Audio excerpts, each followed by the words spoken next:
Hi, everyone. I'd like to share a bit about my experience using the Jerry Falwell Library database for my research. Honestly, the process was really easy. I've used the database before in other courses to find scholarly articles, so I was already familiar with how it works. It's always been user friendly for me, and this time was no different. For this particular search, I simply typed in Women's Civil Rights Movement, and I was impressed by the number of quality sources that came up right away.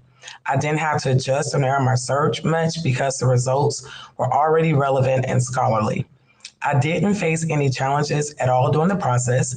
The database made it simple to access academic sources quickly and efficiently, which is a big help as I began organizing my research.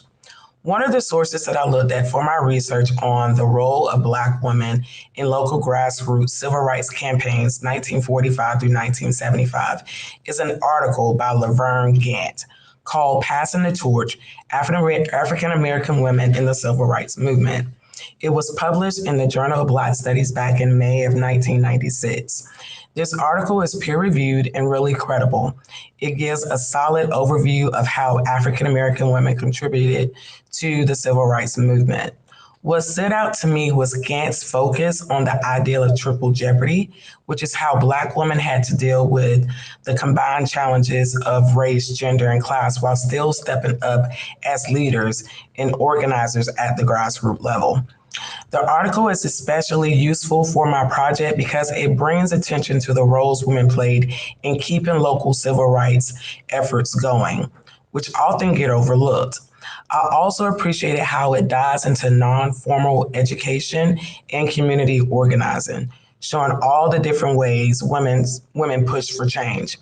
One drawback of this article was that it pretty much stays broad and doesn't go into detailed case studies of specific women or campaigns.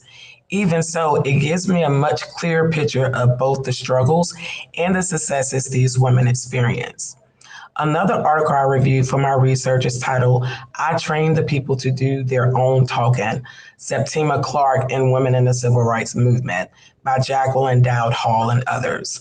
This source is highly valid. It's scholarly as well, cited and well written by respected historians in the field. It focuses on Septima Clark's leadership and educational activism, especially her work with citizenship schools, which were key to empowering Black communities at the grassroots level. The article is credible, is valuable for my topic because it centers a woman who operated outside of the spotlight but made a lasting impact. One strength is how it highlights the intersection of race, gender, and education, and other specific detailed look at women that were behind the scene organizing the civil rights movement. As for the limitation, it focuses mainly on Clark, so it doesn't cover a wide range of women, yet it is still powerful. It's a very powerful case study that illustrates the broader role Black women played in local civil rights work. Lastly, I examined Belinda Robnett's article, which was titled African American Women in the Civil Rights Movement, 1954 to 1965, Gender, Leadership, and Micromobilization, which was published in the American Journal of Sociology. This article is highly credible, appearing in a leading peer-reviewed journal.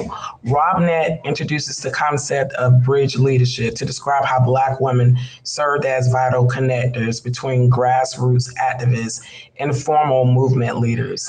This framework is particularly valuable for understanding the often overlooked roles women played in sustaining local civil rights efforts. A significant strength of the article is its use of interviews and case studies, which provide firsthand accounts that enrich the analysis. However, a limitation is its primary focuses is on the years between 1954 and 1965, which doesn't fully encompass my research, which was 1945 and 1975 framework. But despite this, the insights offered are instrumental in highlighting the indispensable contributions of Black women to the civil rights movement.